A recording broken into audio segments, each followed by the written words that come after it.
On Mother's Day, my daughter-in-law canceled my seat at the table and announced, "The real gift will be when that witch ends up in a nursing home." On Monday, I canceled the check for her mortgage. "I'm glad to have you here. Follow my story until the end and comment the city you're watching from, so I can see how far my story has reached." I stood in my kitchen, arranging delicate pink roses in a crystal vase I had saved for special occasions. My Mother's Day gift for Christine, my daughter-in-law. The sunlight streamed through the windows, catching on the polished surface of the high, hand-painted teacup set I'd bought for her, a splurge I couldn't really afford on my fixed income. But I wanted her to feel special. 60 years old, and I still believed in trying. Still believed that if I just found the right gift, said the right words, somehow the wall between us would crumble. My phone buzzed on the counter. David, my son. My heart lifted as I wiped my hands on my apron and reached for it. "Mom," his voice sounded strained. "About tomorrow." Something in his tone made me grip the edge of the counter. "What about it, honey? I've got Christine's gift all ready, and I made those lemon cookies the kids love." A heavy silence stretched between us. "That's just it, Mom.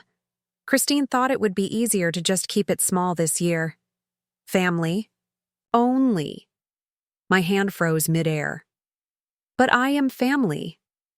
"You know what I mean, Mom." His voice dropped lower. "Just us and the kids. Christine's parents are coming too." The roses blurred before my eyes. "Her parents?" "Yeah, they're staying the weekend." I swallowed hard, fighting to keep my voice steady. "I see. Well, I could just drop by briefly. I won't stay long. I just want to give Christine—" "Mom, please don't make this difficult." The frustration in his voice cut through me like a knife. "Christine has been really stressed lately with the house renovations and everything." The house renovations. The house I'd helped them buy. The mortgage I'd been paying for them since David lost his job last year. The mortgage that had been draining my retirement fund month after month. "I understand," I said, though I didn't. "Not really." After we hung up, I stood there, staring at the roses I'd so carefully arranged. I'd always believed that families stuck together no matter what. That belief had guided me through my hardest days after Robert died, leaving me alone with a 12-year-old son to raise. I picked up my car keys.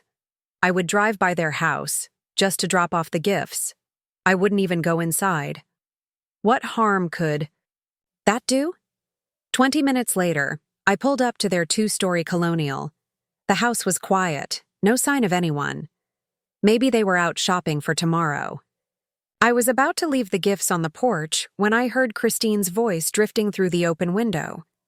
"No, Mom, don't worry about her showing up." Christine's laugh was cold. "I made sure David told her to stay away." I froze, gift bag clutched, to my chest. "She's not invited this year." A pause.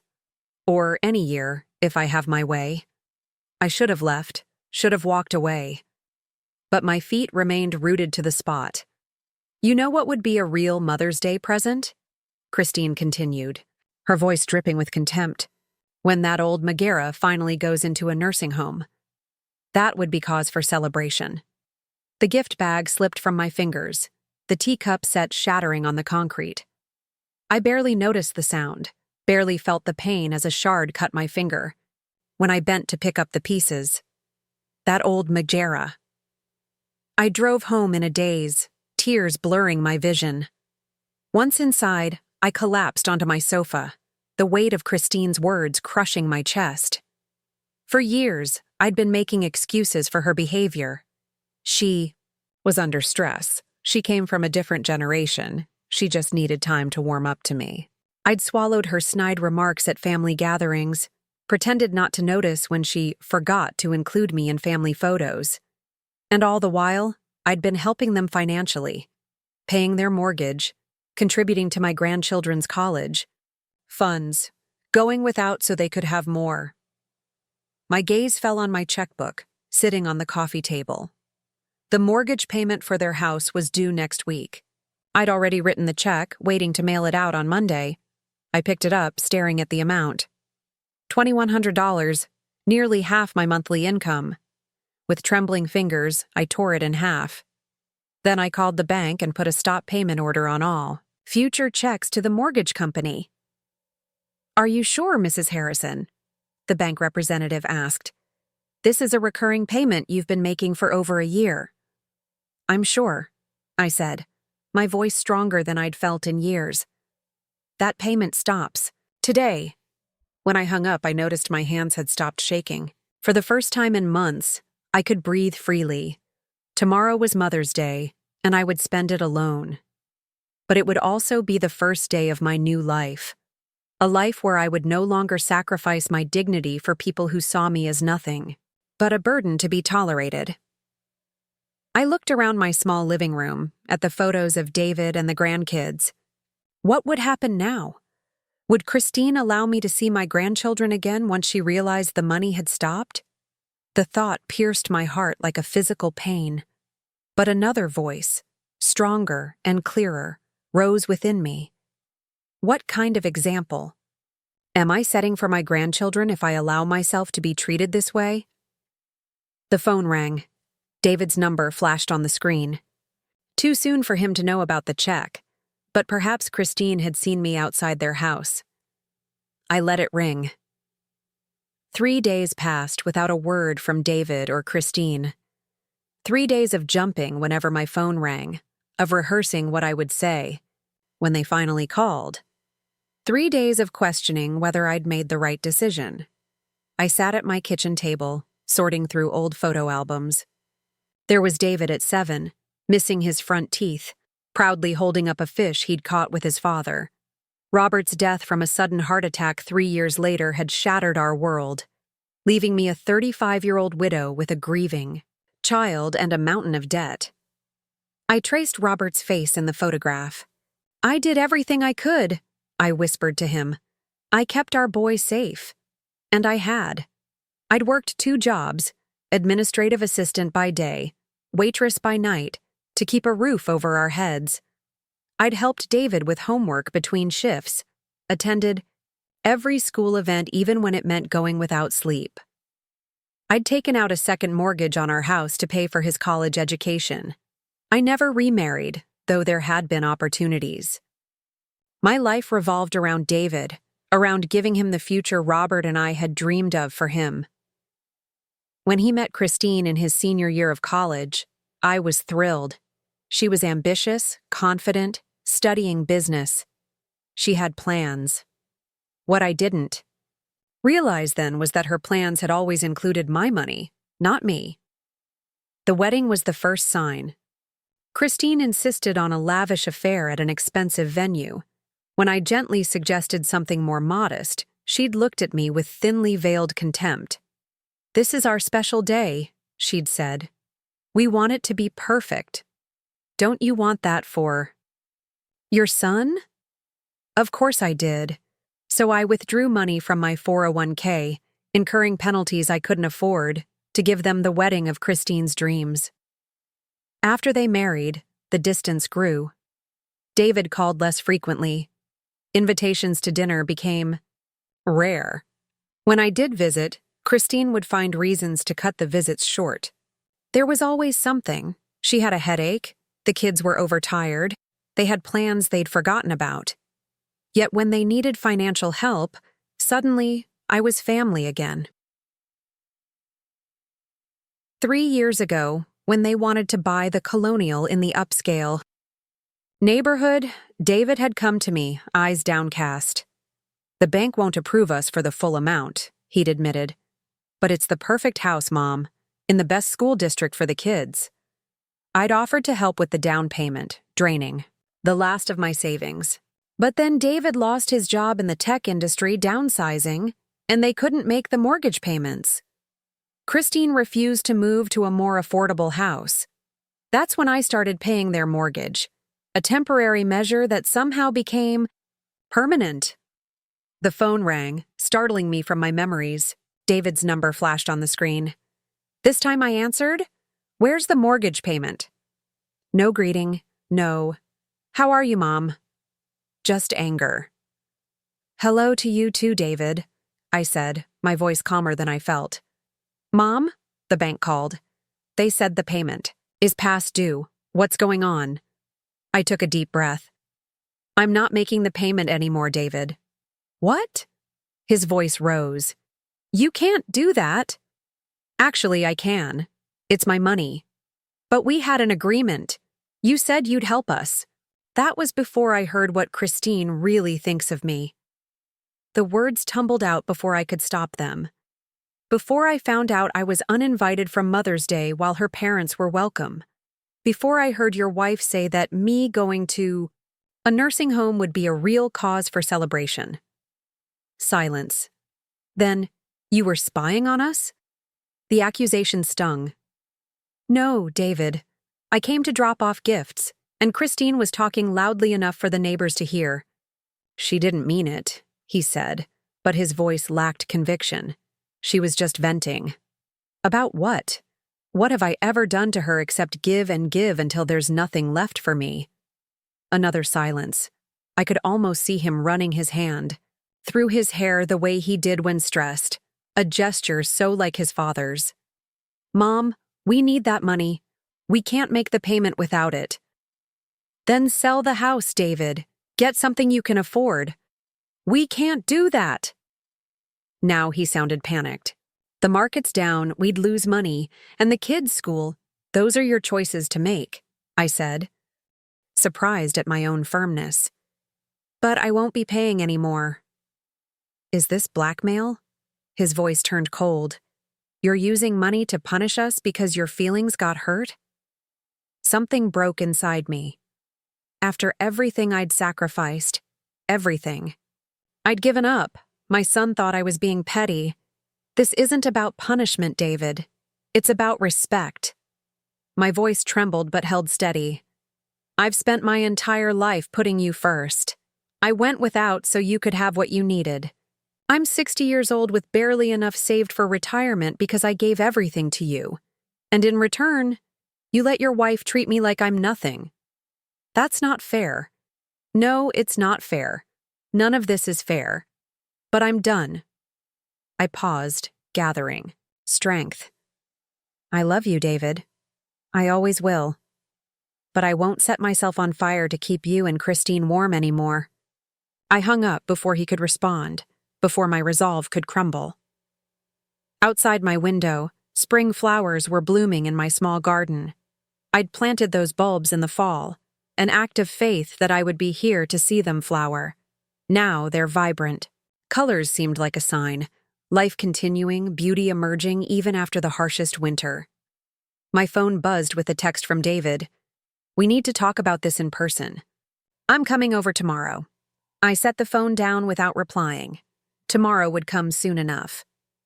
For now, I walked outside to my garden and began pulling weeds, my hands working in the rich soil. It was time to tend to my own life for a change. Time to see what might bloom if I redirected all that care and attention toward myself.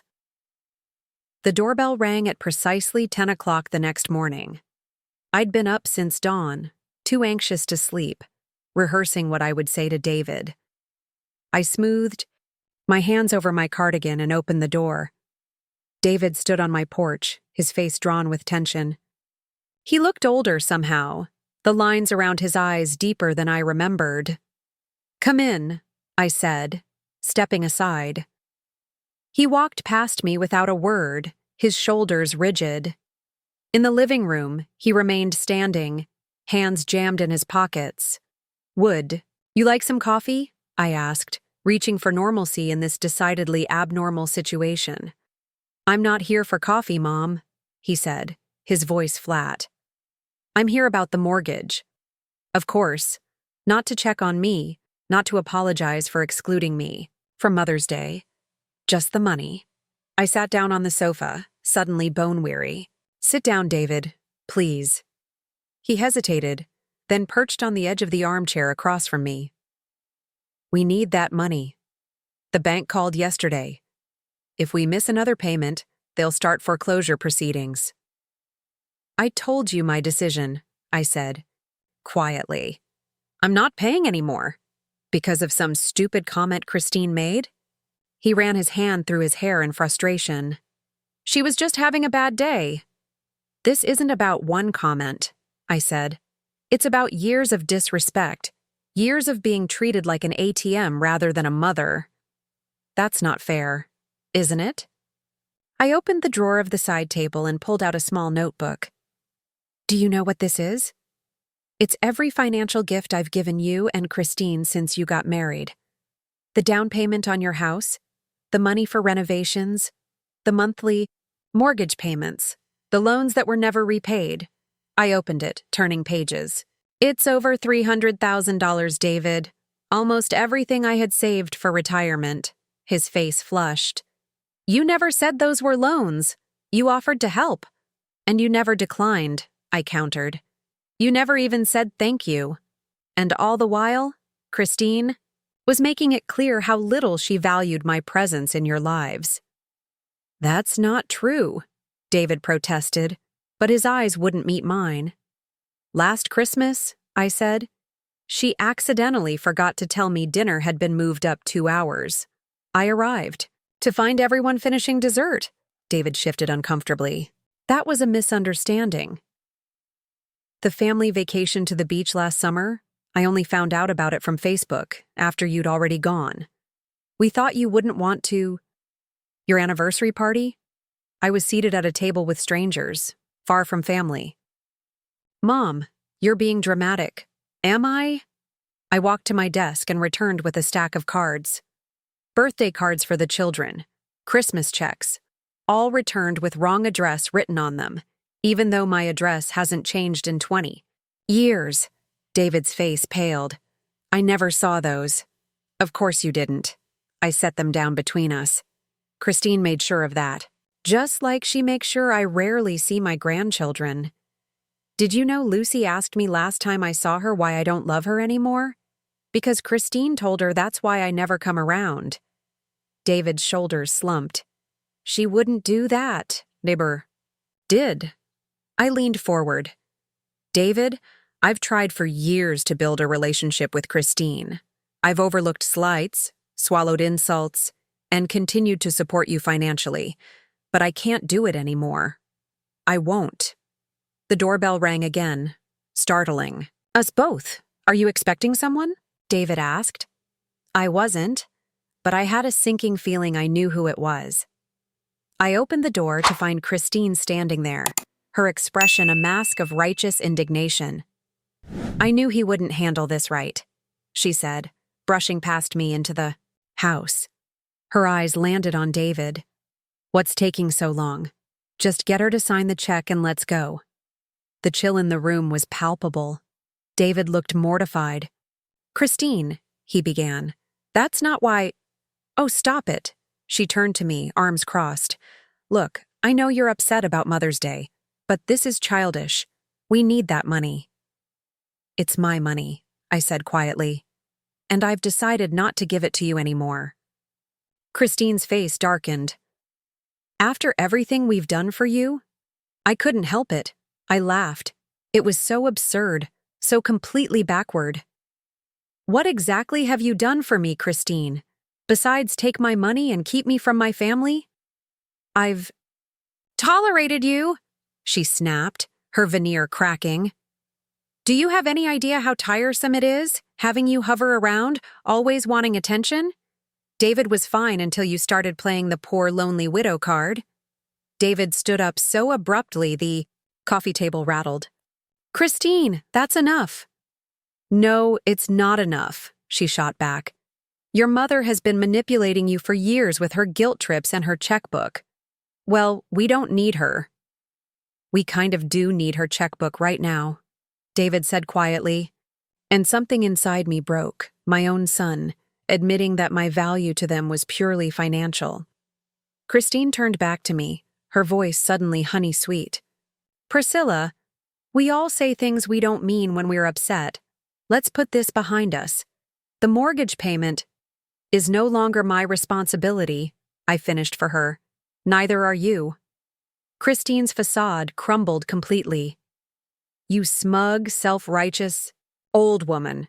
Do you think David would even visit you if you weren't paying our bills? Do you think the kids would care about their grandmother if you weren't bringing them expensive gifts? David stared at his wife in horror. Christine, stop. No, let her continue, I said, a strange calm washing over me. Let her tell the truth, for once. Christine laughed bitterly. The truth? The truth is you've been buying your way into our lives because you have nothing else to offer. No one else to burden with your neediness. And now you're throwing a tantrum because you finally realized we've been using you. The silence that followed was absolute. David looked like he'd been struck. Christine's chest heaved with anger. And I felt oddly liberated. Thank you for your honesty, I said, my voice steady. Now I'd like you both to leave. Mom, David began, but I held up my hand. I've heard enough, I said. We have nothing more to discuss. Christine grabbed her. Purse? Fine, come on, David, she's made her choice. David hesitated, torn between wife and mother. David, Christine's voice was a whip. Now. He looked at me, then followed her to the door. But before stepping out, he turned back. I didn't know, Mom. About the cards, about what she said to Lucy.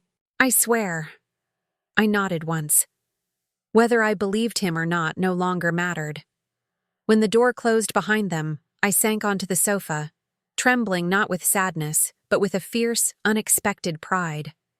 I had finally stood my ground. The mask had fallen.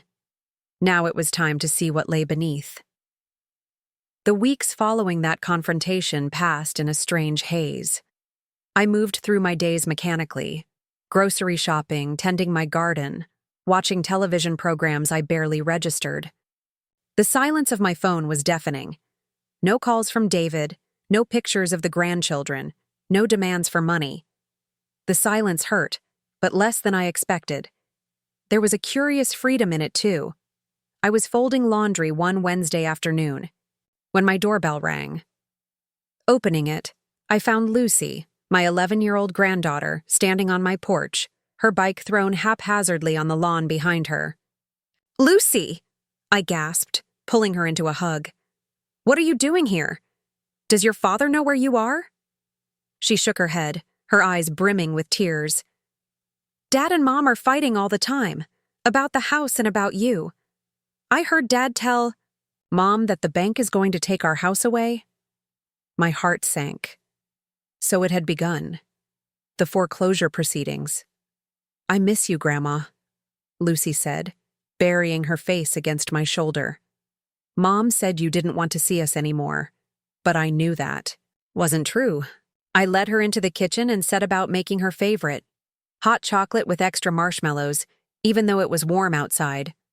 Some situations required comfort food. Your mother wasn't telling the truth, I said gently, setting the mug in front of her. I've missed you terribly, Lucy nodded, sipping her cocoa. Dad's really sad all the time. He lost his job again last week. Mom keeps crying about the house. So that was why David hadn't called. On top of the mortgage trouble, he'd lost his job. Again. It was the third time in 5 years. The tech industry could be brutal. Are you and Dad fighting? Lucy asked, her eyes wide with worry. Is that why you're not helping with our house anymore? I took a deep breath, considering how to explain adult complexities to a child. Your dad and I have a disagreement about respect, about how family members should treat each other. Is it because Mom's mean to you? Lucy asked bluntly. I heard her tell Aunt Sarah that you were a controlling witch who needed to mind your own business. I nearly choked on my tea, out of the mouths of babes. It's complicated, sweetheart, I said finally. But I want you to know that none of this is your fault, and I love you very much. When I called David to let him know Lucy was with me, his relief was palpable. I'll come get her right away, he said, his voice tight. Let her stay for dinner, I suggested. I'll bring her home after. A pause. Christine won't like that. Christine doesn't have to know, I replied, surprised at my own boldness. Lucy came to me, David. She's worried about you two fighting all the time. Another, longer.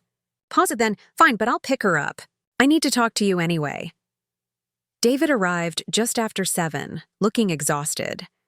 Lucy ran to hug him, chattering about the cookies we'd baked and how I'd let her help deadhead the roses in my garden. Go wait in the car, sweetheart, David said, finally. I need to talk to Grandma. When she was gone, he stood awkwardly in my living room, hands in his pockets, just as he had weeks ago. But something had changed. The anger was gone, replaced by a bone-deep weariness. You lost your job, I said. He nodded. Budget cuts. They laid off 20% of the staff. And the house? We missed 2 payments. He sank into a chair, running, a hand over his face. The bank sent a formal notice. If we don't catch up within 30 days, they'll start foreclosure. I said nothing, waiting. Christine's parents can't help. Her dad lost most of his retirement in some investment scheme last year. They're barely getting by themselves. I'd never known that. Christine always spoke of her family as if they were financially secure. We're going to have to sell, David admitted. But like I told you, the market's down. We'll lose money. Maybe walk away with nothing after the bank gets its share. I'm sorry, I said, and I meant it. Not sorry enough to open my checkbook again, but sorry for the stress he was under. He nodded, then reached into his pocket and pulled out a crumpled envelope. I found these in Christine's desk drawer. I was looking for the mortgage paperwork and found, well, these. I opened the envelope to find birthday cards, Christmas cards, all from me to the children, all unopened. There were more, David said quietly. Going back years, she kept them all. Said she was protecting the kids from my manipulative mother. My hands trembled as I looked at the colorful envelopes, each containing gifts and notes of love that had never reached their intended recipients. I didn't know, David whispered. I swear I didn't know she was doing this. What about everything else? I asked. The way she spoke to me? The accidental exclusions from family events? He looked away. I knew about some of it. I told myself she was just territorial, that she'd warm up to you eventually.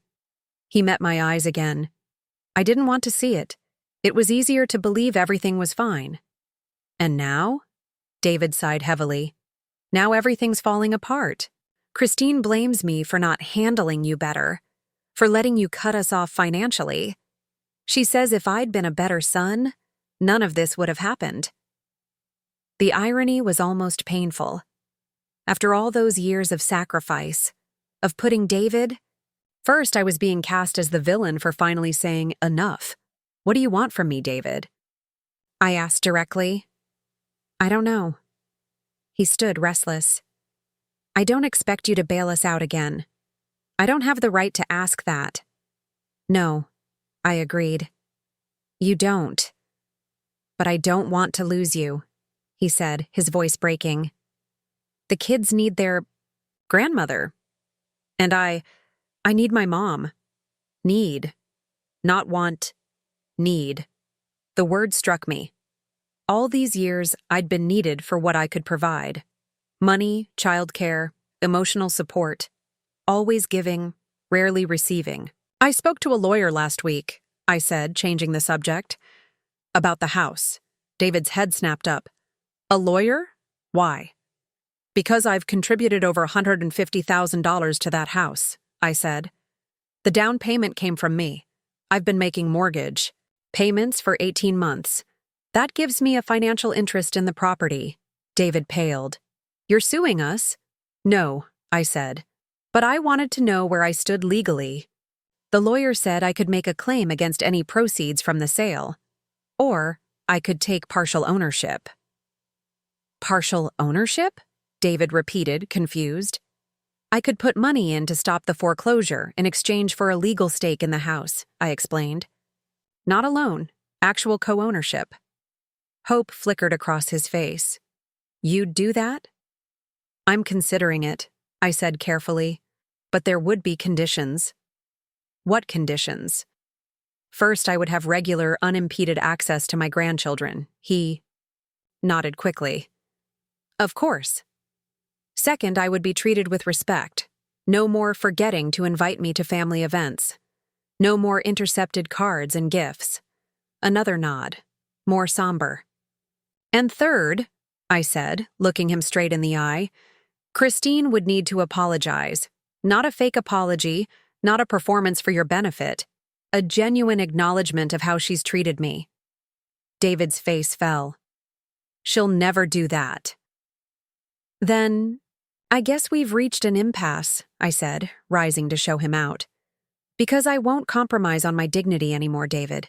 Not even for you. He left with Lucy, shoulders slumped in defeat.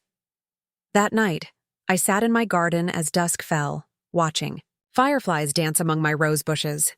I thought about the house, about the grandchildren, about the complicated knot of love and resentment that tied me to my son. I hadn't said no, but I hadn't said yes either. For once, I was putting myself first, and it felt both terrifying and— Right, my phone buzzed with a text from David. Can we talk again tomorrow?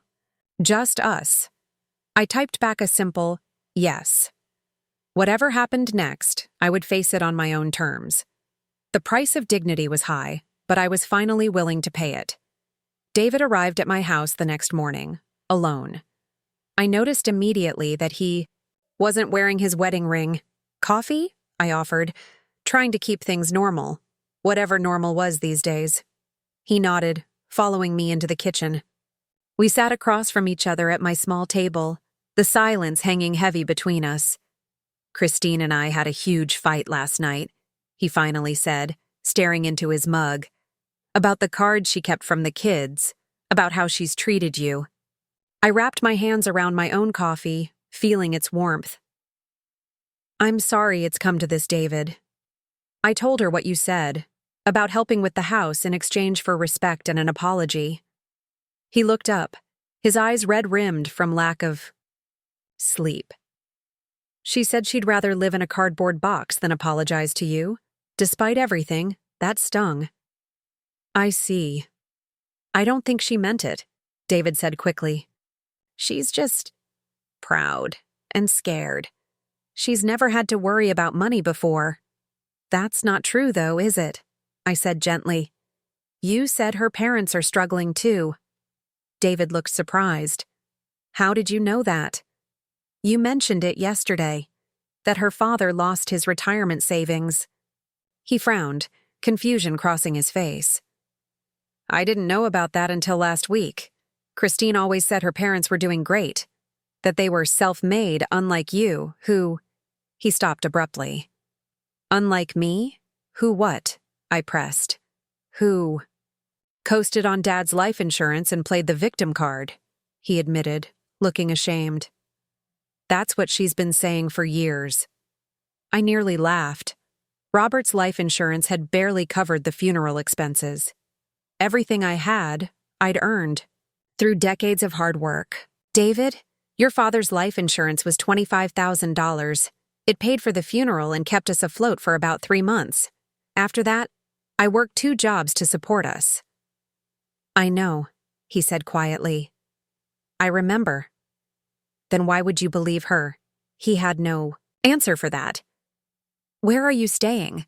I asked, changing the subject. At a motel near work. Well, near where work used to be.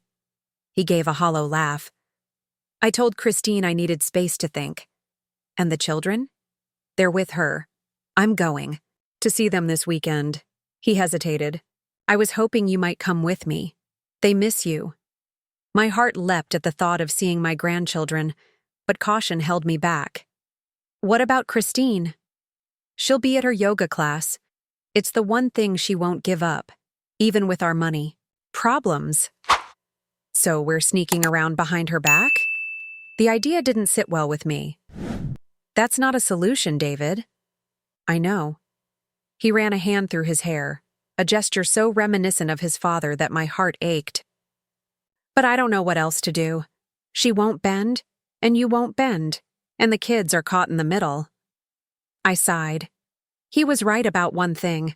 The children shouldn't suffer because of adult conflicts. All right, I agreed reluctantly. But only this once. After that, we need a real plan. Thank you. He looked relieved, then hesitant. Mom, about the house. What exactly did the lawyer say? That I have options, I answered carefully. Given how much money I've put into it, I could make a legal claim? Would you? His voice was small. I understand if you want to, but it would.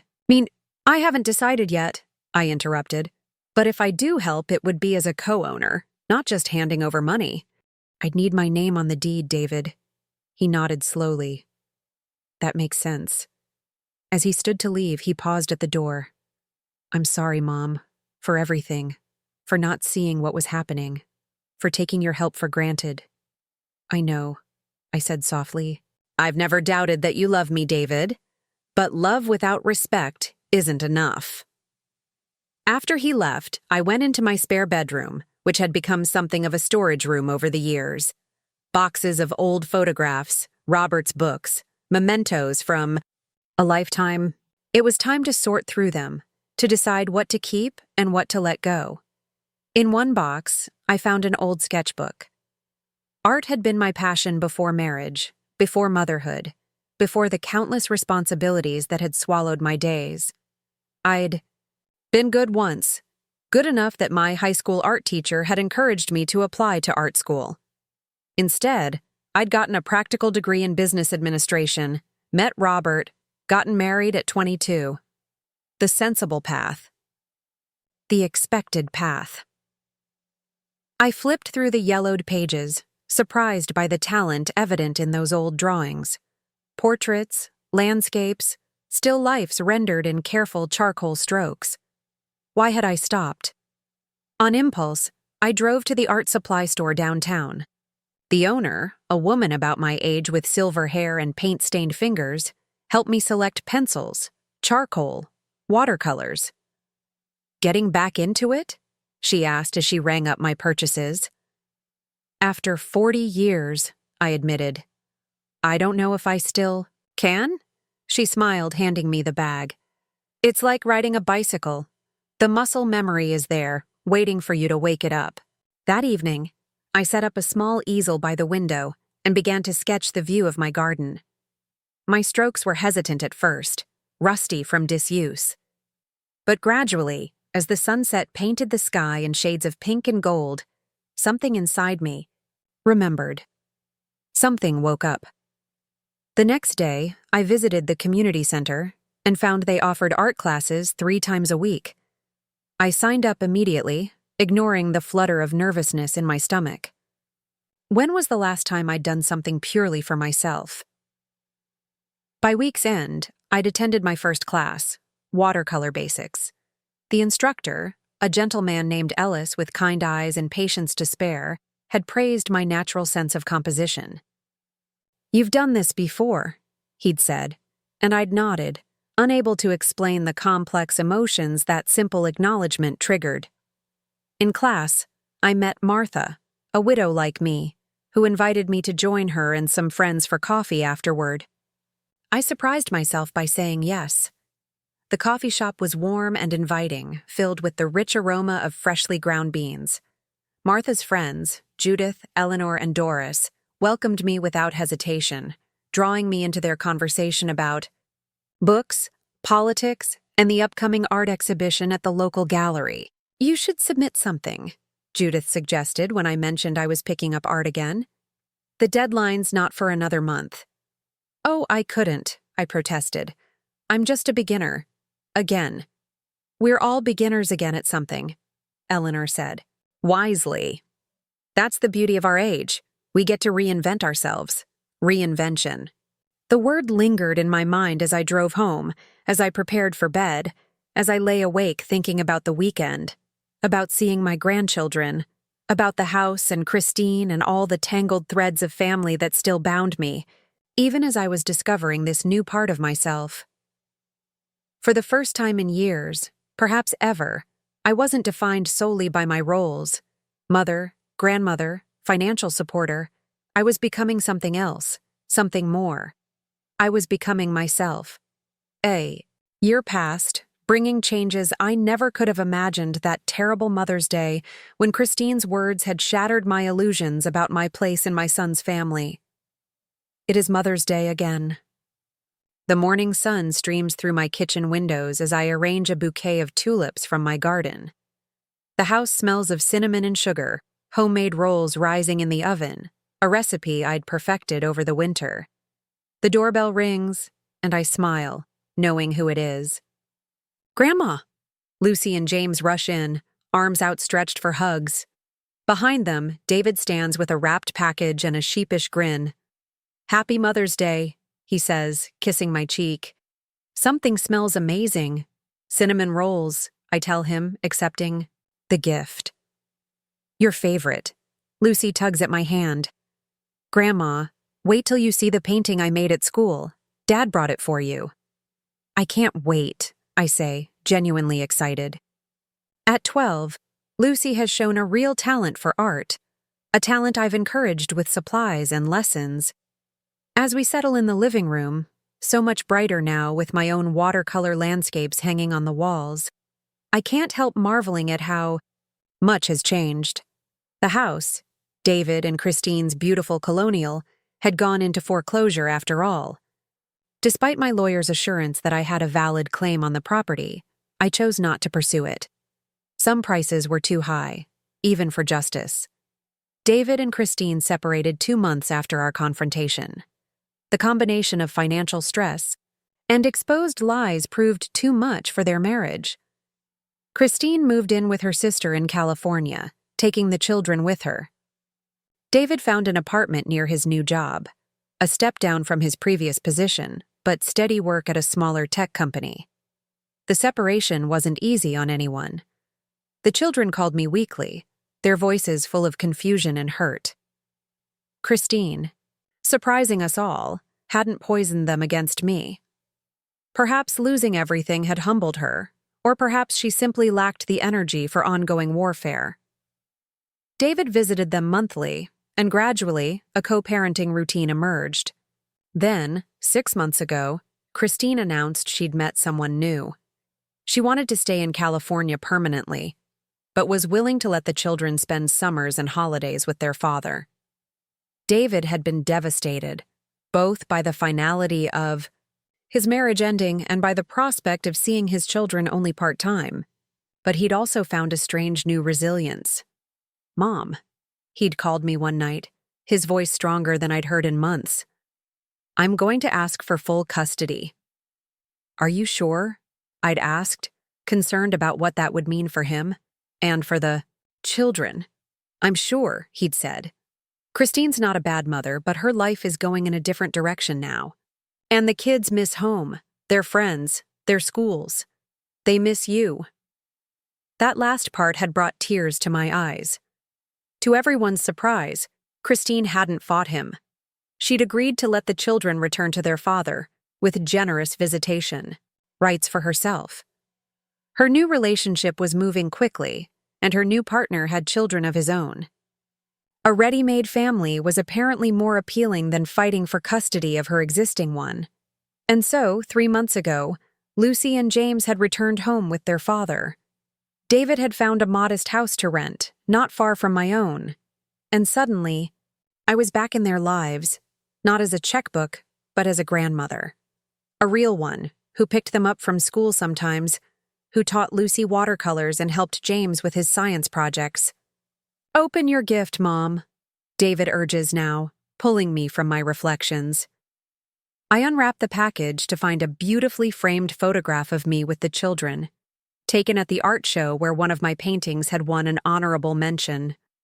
We're all, beaming at the camera, Lucy and James pressed against me, my arms around them, happiness captured in amber. It's perfect, I whisper, tears threatening. David helps me hang it in the place of honor above the fireplace. The children rush outside to play in the garden while we finish preparing lunch. I got the promotion, David says casually as he slices strawberries for the salad. David, that's wonderful, I exclaim. Why didn't you tell me right away? He shrugs, but I can see the pride in his stance. wanted to save some good news for today. I'm so proud of you, I tell him, and mean it. I couldn't have done it without you, he says quietly. Not just the practical help, but you showed me what resilience looks like, what it means to respect yourself. I squeeze his arm, too moved to speak. I've been thinking, he continues, about the future, about buying a house again someday, when I've saved enough for a proper down payment. That's a good goal, I say cautiously. We've both learned to be wary about money conversations. This time, I'm doing it right, he assures me, reading my thoughts. No overreaching, no financial help from you. I never minded helping David, I remind him. I just minded being taken for granted. He nods, understanding. I know. But I need to do this on my own. For myself. And to show the kids that you don't need to live beyond your means to be happy.